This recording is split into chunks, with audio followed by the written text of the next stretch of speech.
We the leaders என்ற அறக்கட்டளையின் ஃபவுண்டேஷனின் சார்பாக நடைபெறக்கூடிய இந்த ஊடகவியலாளர் சந்திப்புக்கு வருகை தந்துள்ள அனைத்து ஊடக நண்பர்களுக்கும் எனது நெஞ்சான்ற நன்றியை தெரிவித்துக் கொள்கிறேன். இன்றைய கூட்டம் என்பது இந்த We the Leaders ஃபவுண்டேஷனுடைய உறுப்பினர் சேர்க்கையை முன்னிறுத்தியும் அடுத்த மாதம் வரக்கூடிய ஒரு நிகழ்ச்சி, அடுத்த மாதம் முழுக்க, அதாவது ஜூலை மாதம் முழுக்க போதை கலாச்சாரத்தை எதிர்த்து இங்கே ஒரு கேம்பெயின் ஆரம்பிக்கிறோம். அதனுடைய நீட்சியாக ஜூலை 19ஆம் தேதி இந்த We the Leaders-உடைய சீஃப் லீடர், இங்கே இருக்கக்கூடிய எல்லாருமே லீடர் தான், இங்கே வந்து அமர்ந்திருக்கக்கூடிய இவர்களும் லீடர், ஏற்பாடு செய்தவர்களும் லீடர், இதை தொடங்கி வைத்தவர் நமது இளம் சிங்கம் அண்ணாமலை, அவரும் இங்கே ஒரு லீடர். இங்கே லீடர் ஃபாலோவர்ங்கிறது கிடையாது, எல்லோரும் இந்நாட்டு மன்னர் அப்படின்னு பாரதி சொல்கிறதுக்கு இணங்க எல்லாருமே லீடராக்கி, அந்த லீடரில் நானும் ஒருவன் அப்படிங்கிறது தான் இளம் சிங்கம் அண்ணாமலை அவருடைய கோட்பாடு. ஸோ அவங்க இந்த ஜூலை மாதம் முழுவதுமாக போதை கலாச்சாரம், இன்னைக்கு புதிதாக தமிழ்நாட்டில் ஒரு காலத்தில் மோகம் பல வகையாக இருந்தது, நம்ம கல், சாராயம், டாஸ்மார்க் வரையும் வந்தது. இன்றைக்கி அதையும் தாண்டி போதை வந்திருக்குது. அந்த போதையை ஒழிக்கணும், இளம் தலைமுறைகளை அதிலிருந்து மீட்கணும். இந்த ஆபத்து இன்னைக்கு உள்ள தமிழகம் இன்னும் சரியாக உணரவில்லை. ஏதோ 1-2 பேர் கைது செய்யப்பட்டிருக்கிறார்கள், அவங்க இவ்வளோ பெரிய பொருள் அவங்கள்ட்ட இருந்து பணம் மீட்கப்பட்டதுங்கிற வரைக்கும் தான் நமக்கு தெரியுது. இது எந்த அளவுக்கு ஊடுருவி இருக்கிறது, இதனால் உள்ள சாதக பாதகங்கள் என்ன அப்படிங்கிறத விளக்கும் பொருட்டு ஜூலை 19ஆம் தேதி திருச்செந்தூரில் ஒரு மாபெரும் பொதுக்கூட்டம் ஏற்பாடு செய்ய போகிறோம். அதுக்குண்டான நடவடிக்கைகள் நடந்து கொண்டு இருக்கின்றன. அதை எப்படி செய்யணும் அப்படிங்கிறதுக்கான ஒரு கலந்துரையாடல் கூட்டமாகவும் இந்த கூட்டம் அமைந்திருக்கு. அதாவது உள்ளாட்சி அமைப்பில் 100க்கு 100 We the Leaders அமைப்பிலிருந்து போட்டியாளர்கள் இருப்பார்கள், பெருளவில் வெற்றி பெறுவார்கள். அது கட்சியாக உடனடியாக அந்த உள்ளாட்சி தேர்தலில் அது கட்சியாக பதிவு செய்யப்பட்டு போட்டியிடுவார்களா அப்படிங்கிறது என்னால் இப்போ சொல்ல முடியாது. ஆனால் அதை தொடர்ந்து வரக்கூடிய பாராளுமன்ற தேர்தலானாலும் சரி, சட்டமன்ற தேர்தலானாலும் சரி, உறுதியாக இது கட்சியாக பரிமளித்து விஸ்வரூபம் பெற்று கண்டிப்பாக இது போட்டியிடும். அதில் எந்த மாற்று கருத்தும் கிடையாது. ஆமாம், இதுக்கு முன்னால் அதிமுகவை பி டீம்னு சொல்லுவாங்க, திமுகவை பி டீம்னு, தாவேக்காவையே பி டீம்னு சொன்னாங்க ஒரு குரூப்பில், திமுக ஐடி விங்கிலேருந்து.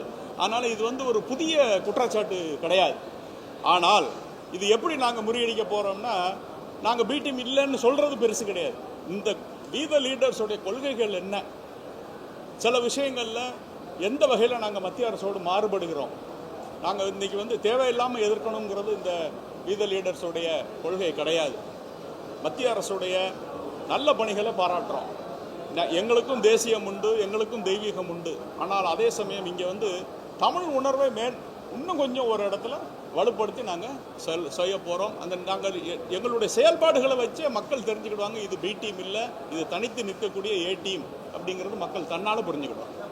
ஆமாம், கண்டிப்பாக தெரியும். உதாரணமாக இப்போ எங்களுடைய தெய்வீகம்னு சொல்கிறேன், நான் எதை தெய்வீகம்னு சொல்கிறேன், அது ஒரு முக்கியமான கேள்வி. எங்களை பொறுத்த வரைக்கும் கோயில் என்பது தமிழ்நாடு, தெய்வம் என்பது தமிழ் மக்கள், பூசை என்பது தொழில் வளர்ச்சி, தீபம் என்பது பயிர் வளர்ச்சி. இந்த வகையில் நாங்கள் தெய்வீகத்தை அணுகிறோம். இதுவரைக்கும் தமிழ்நாட்டில் நாங்கள் பல விதமான ஐடென்டிட்டியில் அரசியல் நடந்தது. திராவிடன் என்ற முகமூடியோடு அரசியல் நடத்தினார்கள், தமிழன், தமிழ் உணர்வு என்ற அரசியலோடு நடத்தினாங்க. ஆனால் இதெல்லாம் ஒரு முகமூடியை ஒழிய உண்மையாக தமிழகத்தையும் தமிழ்நாட்டையும் ஏதாவது மேம்படுத்தி இருக்க, ஒரு இன்ச்சு தமிழ்நாட்டை வசதி இருக்காங்களா? கிடையாது.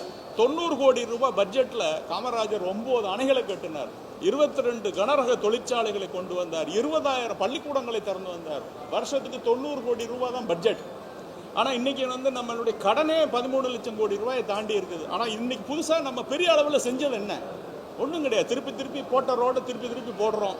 அங்கங்கே ஒரு 2 கட்டடங்கள் கட்டியிருக்கிறோமே ஒழிய மக்களுக்கும் பொருளாதாரத்துக்கும் பயன்படக்கூடிய ஏதாவது ஒரு நிகழ்ச்சி நடந்திருக்கான கிடையாது. அதுதான் நம்மளுடைய வித்தியாசமான செயல்பாடுகளாக இருக்கும். இது ஒரு அறிவு சார்ந்த அரசியலையும், அறிவு சார்ந்த தமிழகத்தையும், அறிவு சார்ந்த தமிழ் மக்களையும் உருவாக்குவதே இது அறிவால் அமைந்த தமிழ்நாடுன்னு மக்கள் பின்னால் வரலாறுல இது எழுதப்பட வேண்டும். இது வந்து உணர்ச்சியை தூண்டக்கூடிய ஒரு இயக்கமாக இருக்காது, அறிவை தூண்டக்கூடிய ஒரு இயக்கமாக இருக்கும். மத்திய அரசு கொண்டு வந்திருக்கக்கூடிய பல்வேறு நலத்திட்டங்கள் வந்து லீடர்ஸ் வந்து அதை அப்ரோச் ஆதரிக்கிற மாதிரி சொல்லியிருக்கீங்க. ஆனால் தமிழுக்கு முக்கியத்துவம் கொடுத்ததா சொல்லியிருக்கீங்க. தமிழ்நாட்டுக்கு இன்னொன்று நான் தெளிவாக சொல்கிறேன், தமிழ் என்பது தமிழ் மொழியை வளர்த்தா தமிழன் வளர மாட்டான். தமிழன் வளர்ந்தாதான் தமிழ் மொழி வளரும். அதை நீங்கள் தெளிவாக வச்சுக்கணும். தமிழருடைய வாழ்க்கை தரம் உயர்ந்தது என்றால் தன்னால் அவங்க அந்த தமிழை வளர்ப்பான். தனிப்பட்ட யாருமே தமிழை வந்து வளர்க்க தேவையில்லை, ஒரு இயக்கம் வளர்க்க தேவையில்லை. நாங்கள் இல்லைன்னா தமிழ் அழிஞ்சிருக்கும்னு சொல்கிறதெல்லாம் பித்தலாட்டம். இலங்கையிலையும் சிங்கப்பூர்லையும் மலேசியாலையும் தமிழ் ஆட்சி மொழியாக இருக்குது. இந்த திராவிடங்களாக போய் அங்கே வளர்த்தது. ஃபிஜிலையும் மொரீஷியஸ்லையும் ஆட்சி மொழியாக இருக்குது. யார் போய் அங்கே தமிழை தமிழன் அங்கே நல்லா இருக்கிறான். தமிழன் எங்கெங்கே நல்லா இருக்கானோ அங்கே தமிழும் நன்றாக இருக்கும்.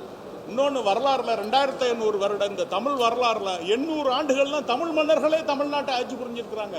தமிழ் இன்றைக்கு இளமை துடிப்போடு இருந்து கொண்டிருக்கிறது. காரணம் என்ன? தமிழர்கள் நன்றாக இருந்திருக்கிறார்கள். ஆகையினால தமிழர் தான் எங்களுடைய அடிப்படை வளர்ச்சிக்கு. நாங்கள் அவங்கள தான் ஒரு ஃபேக்டராக எடுத்துருக்கிறோம். தமிழர் நல்லா இருந்தா தமிழ் நல்லா இருக்கும், தமிழ்நாடு நல்லா இருக்கும். வஞ்சித்ததாக நாங்கள் சொல்லவில்லை. இங்கே இருக்கிறவர்கள் வேண்டிய உரிமையை வாங்கி பெற தவறிவிட்டார்கள் என்பதை நாங்கள் சுட்டிக்காட்டுகிறோம். We the leaders வந்து இன்றைக்கு தாவாய்க்கா அரசையும் மற்றும் ஒரு அரசியல் கட்சியாக பார்க்கிறது. அவங்க வந்து நாங்கள் ஒரு புதிய புரட்சியை கொண்டு வந்து விட்டோம் அப்படின்னு சொல்கிறாங்க. ஓரளவுக்கு அதில் உண்மை இருக்கிறத நான் ஏற்றுக்கொள்கிறேன். காரணம், புதிய இளம் தலைமுறையில் 25-30 வயசுக்கு உண்டானவங்களை இன்றைக்கி எம்எல்ஏ ஆக்கி மந்திரி ஆக்கியிருக்காங்க. அது வந்து உண்மையிலேயே பாராட்ட வேண்டியது புதுசு. அதில் நாங்கள் மனமாற அதை வரவேற்கிறோம். திராவிடங்களை வீழ்த்தி இருக்கிறார்கள். அந்த வகையில் எங்களோட சேர்ந்து நாங்களும் செய்ய வேண்டிய பணியை அவர்கள் செஞ்சிருக்கிறார்கள். சொல்லப்போனால் அண்ணாமலை பிரச்சாரத்தில் நடப்பயணத்திலையும் டிஎம்கே ஃபைல்ஸ் ஏடிஎம்கே ஃபைல்ஸ்லையும் அவர் எதை விதைச்சாரோ அதை இன்னைக்கு விஜய் அறுவடை செய்திருக்கிறார் என்ற வகையிலே தான் நாங்கள் தாவேக்காவை பார்க்கிறோம். சார், அரசியலில் எதுனாலும் நடக்கலாம். நாங்கள் இன்னும் கட்சியே ஆரம்பிக்கல. கட்சி ஆரம்பிப்போம், அதுக்கப்புறம் அதை பற்றி பேசுவோம். கண்டிப்பாக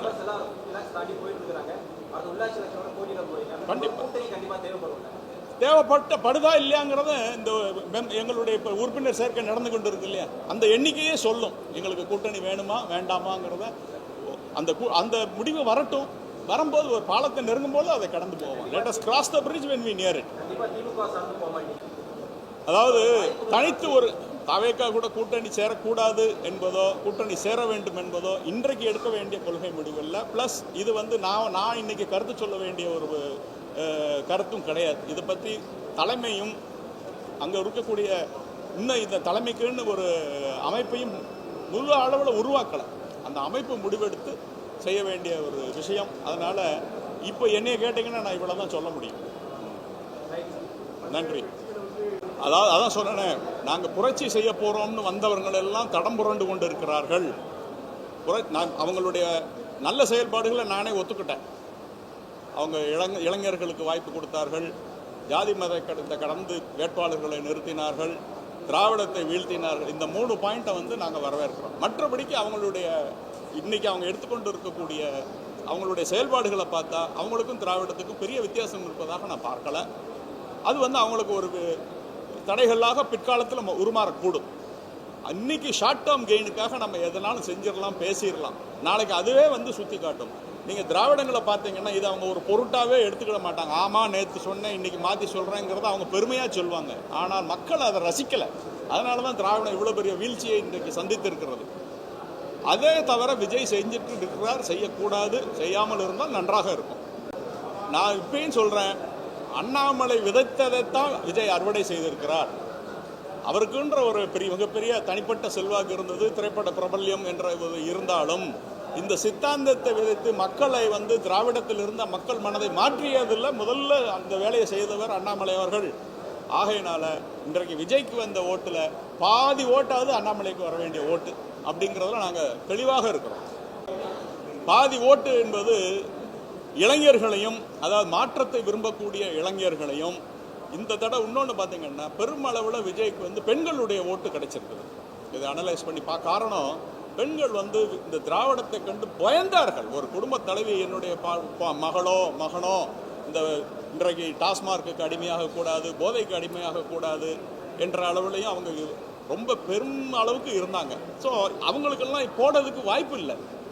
மாற்றத்துக்கான இடத்துல இருக்க வேண்டியது பிஜேபி தலைமையிலான அண்ணாமலை.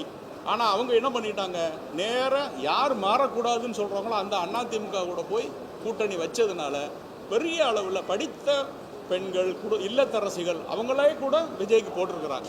நம்ம தனித்து அன்னைக்கு நின்றுருந்தோம்னா அந்த ஓட்டு நமக்கு வந்திருக்குங்கிற அளவில் தான் நான் பாதி வந்திருக்குன்னு சொல்கிறேன். நன்றி, வணக்கம்.